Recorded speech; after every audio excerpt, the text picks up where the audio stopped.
هي على الأقل ديمقراطية العبد كما يتغنى شوية.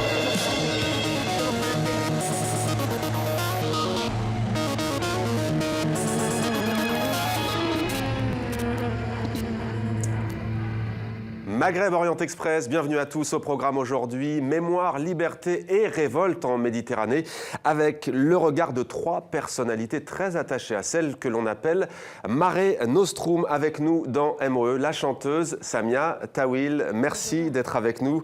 Vous êtes l'une des révélations du festival du Montreux Jazz Festival en Suisse cet été. Votre premier album s'appelle Freedom Is Now. Il sera bientôt téléchargeable de manière légale. On verra tout à l'heure sur Internet. Ça sera au mois d'octobre. Avec nous également Pauline Benny. Vous êtes photographe, membre du collectif belge Out of Focus. Votre exposition s'intitule Égypte, révolte d'une jeunesse. C'est à Paris jusqu'au 23 novembre à l'IREMO. L'IREMO, c'est l'Institut de recherche et d'études Méditerranée et Moyen-Orient. Et puis en direct de Lyon, également dans MOE. Aujourd'hui, Sandra Hichet, merci d'être avec nous. Vous êtes historienne, vous êtes artiste, danseuse. Votre performance Wagon Libre est un travail sur la mémoire autour de l'ancien magazine francophone libanais fondé par Samir Kassir, à savoir l'Orient Express. Samir Kassir, que l'on connaît bien ici à TV5 Monde, que l'on connaissait très bien à TV5 Monde. Il a été assassiné en 2005. Alors c'est une œuvre présentée à la Villa Méditerranée. On l'a vu la semaine dernière à Marseille. On a pu aussi la voir au dernier festival d'Avignon cet été. On vous retrouve dans un instant, Sandra Hichet. Merci d'être avec nous. Samia Tawil, votre premier album donc sera disponible courant octobre sur les plateformes de téléchargement légal, mais en exclusivité dès maintenant dans MOE, un extrait de votre clip Pray. C'est le premier single.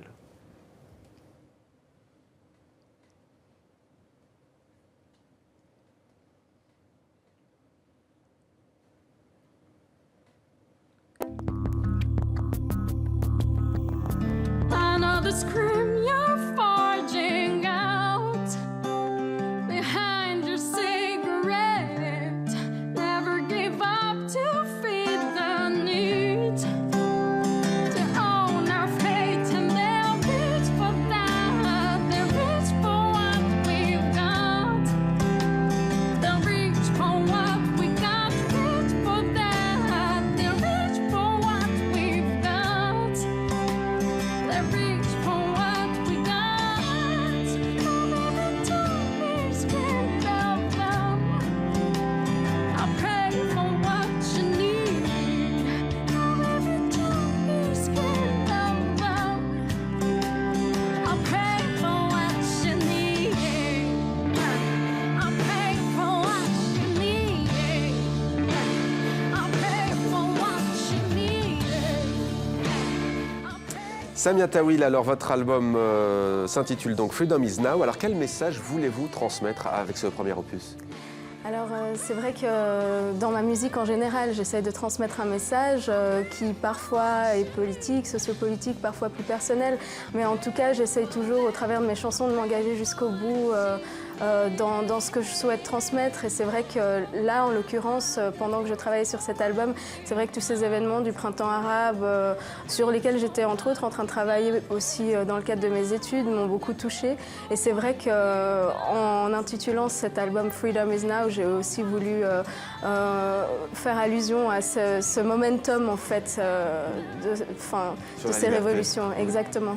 Cette quête de liberté, Pauline Benny, c'est aussi ce que vous recherchez à travers vos travaux photos ? Oui, complètement.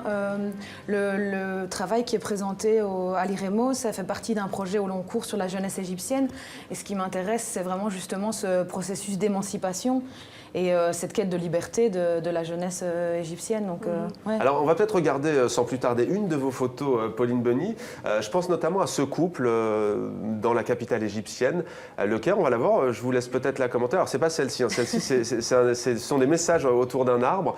On les voit défiler. Sur ce couple, vous avez choisi en fait de filmer l'intime, finalement l'anecdotique. Pourquoi ce choix ? De photographier, pardon, oui. Et pas de filmer, ça viendra peut-être la caméra. Ouais. Je pense que j'ai envie et je pense qu'on a besoin de prendre du recul sur l'actualité immédiate. Moi, ce qui m'intéresse, c'est ce qui se passe peut-être plus dans l'ombre, derrière, peut-être de manière plus subtile et comme vous dites, anecdotique. L'histoire des couples, c'est chaque fois des jeunes qui se sont rencontrés pendant la Révolution ou tous les événements qui ont suivi et qui se seraient sans doute jamais jamais rencontrés, ou en tout cas qui n'auraient jamais pu être ensemble si ces événements-là n'avaient pas eu lieu. Et voilà, je trouve que c'est positif, ça donne de l'espoir. Alors ça ne veut pas dire que vous ne saisissez pas, vous avez pris ces photos avant la Révolution, pendant et après, donc après janvier 2011, et ça a continué jusqu'en 2012, je crois, jusqu'à mars 2012.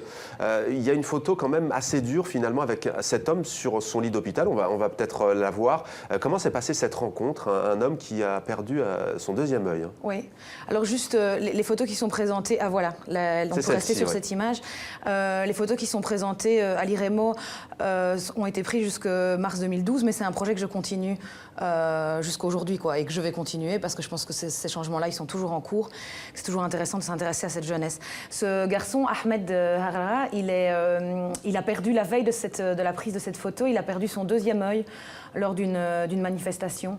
Et je le photographie, je fais un portrait de lui pour un journal belge, et un portrait assez classique. Et puis je me rends compte qu'il est dans sa chambre en train d'essayer de donner le moral à ses amis qui sont un peu tous dépités, parce que voilà, maintenant il est aveugle. Et c'est lui qui fait des blagues et qui met l'ambiance. J'ai trouvé ça complètement incroyable. Une photo assez saisissante. Ouais. On va partir à Lyon où nous attend donc Sandra Hichet.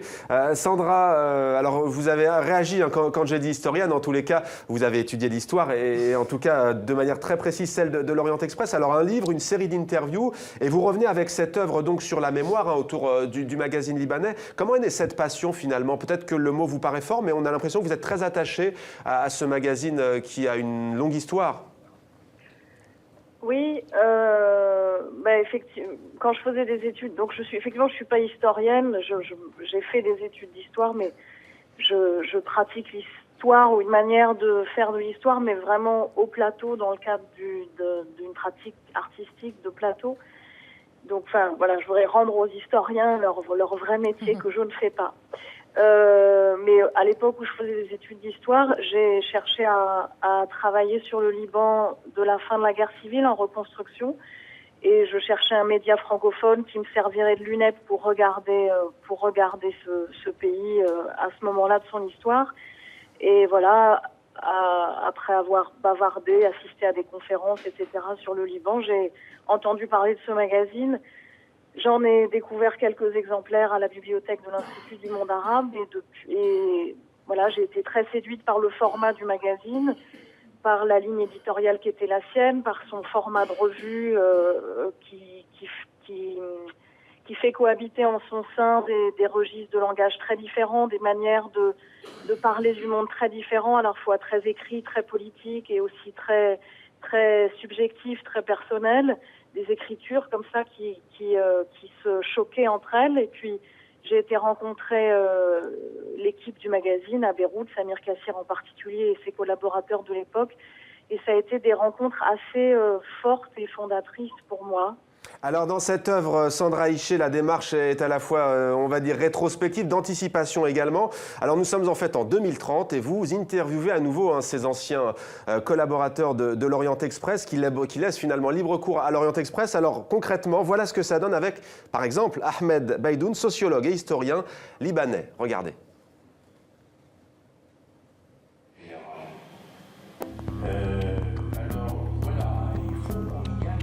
Alors, elle a duré combien de temps, cette deuxième guerre civile? Tout au plus 3 ans, qui s'est terminée en 2015. C'était à l'époque encore les chiites et les sunnites,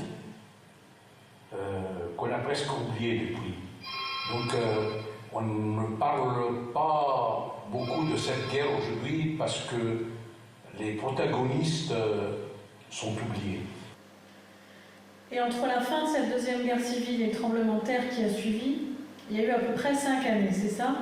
Oui, et ce n'est pas encore reconstruit, les dégâts ne sont pas encore complètement effacés. Qui c'est qui porte la responsabilité?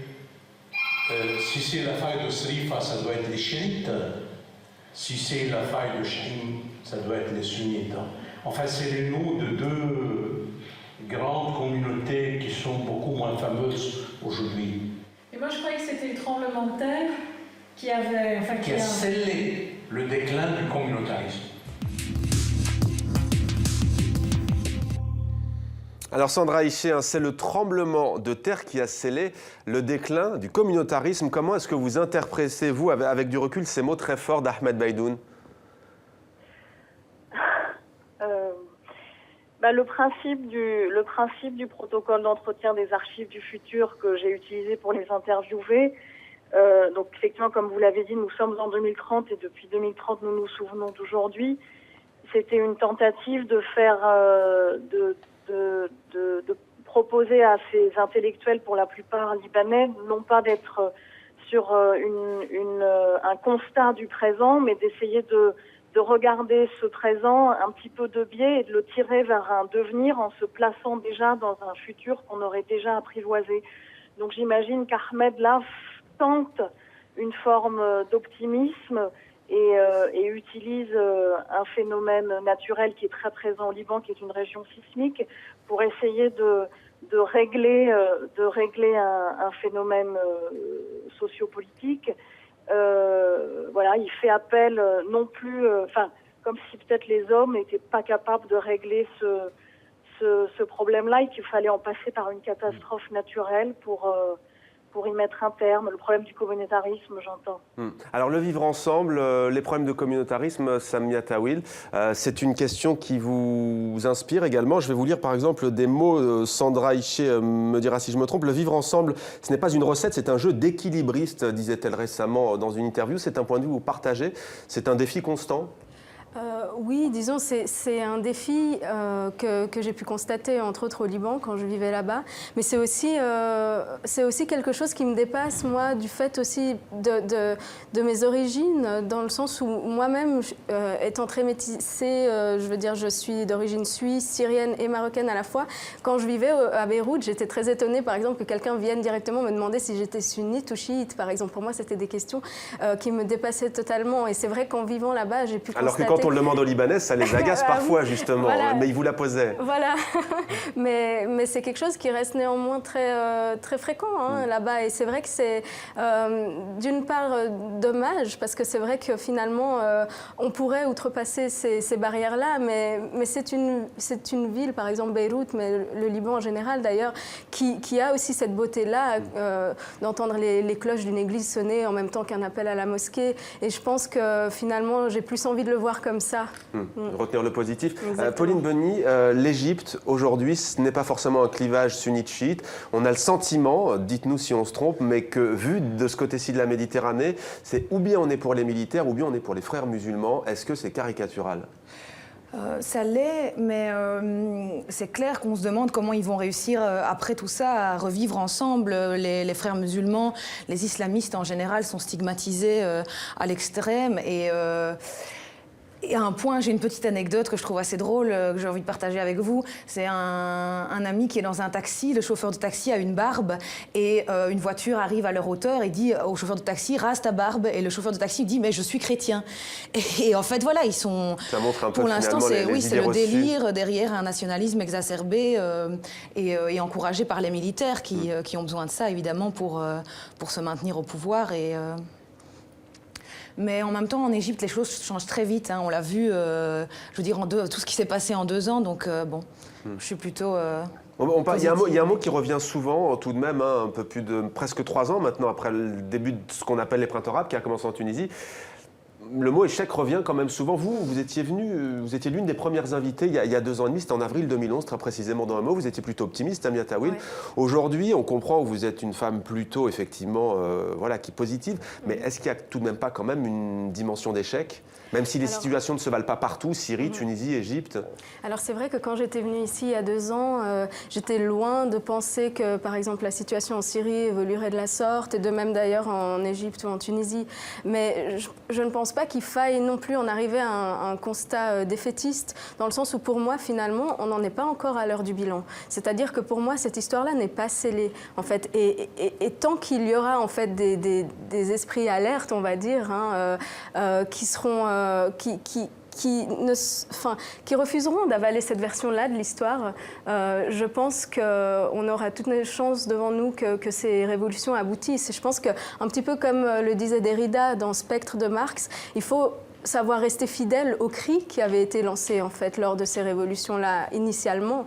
Hein, un cri qui certes aujourd'hui malheureusement est un peu recouvert par ce brouhaha des enjeux politiques biaisés, de ce que finalement les partis essayent de faire, travestissent finalement. Mais un cri qui est néanmoins bel et bien toujours là si l'on tend l'oreille. Donc je pense qu'il s'agit simplement de peut-être garder espoir, ça prendra du temps, mais de rester conscient de ce que notre humanité finalement se doit à elle-même. Sandra Hichet, on aimerait vous entendre sur ce terme échec finalement. Que vous inspire-t-il?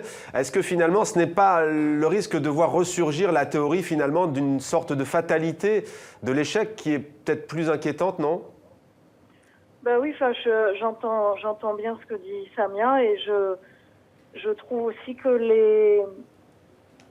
les lectures qu'on peut entendre parfois qui diraient que ce qui était le chaos effectivement dans lequel on a l'impression de voir se débattre les pays arabes depuis à la suite du premier soulèvement serait oui une forme de fatalité, une société arabe rattrapée par sa structuration tribale, une incapacité à désirer et à atteindre l'épanouissement démocratique, une incapacité essentielle comme ça. C'est une lecture bien morbide des processus historiques et je crois que c'est une insulte aussi au courage de ceux qui ont initié le soulèvement que de céder à cette fatalité. Pour vous, Sandra Hichet, est-ce que Samir Kassir, justement, que vous avez connu, a été l'un des initiateurs de ce mouvement? On pense notamment à Considération sur le malheur arabe, hein, qui fait référence justement pour briser ce tabou de la fatalité. Il est quelque part un précurseur, Samir Kassir?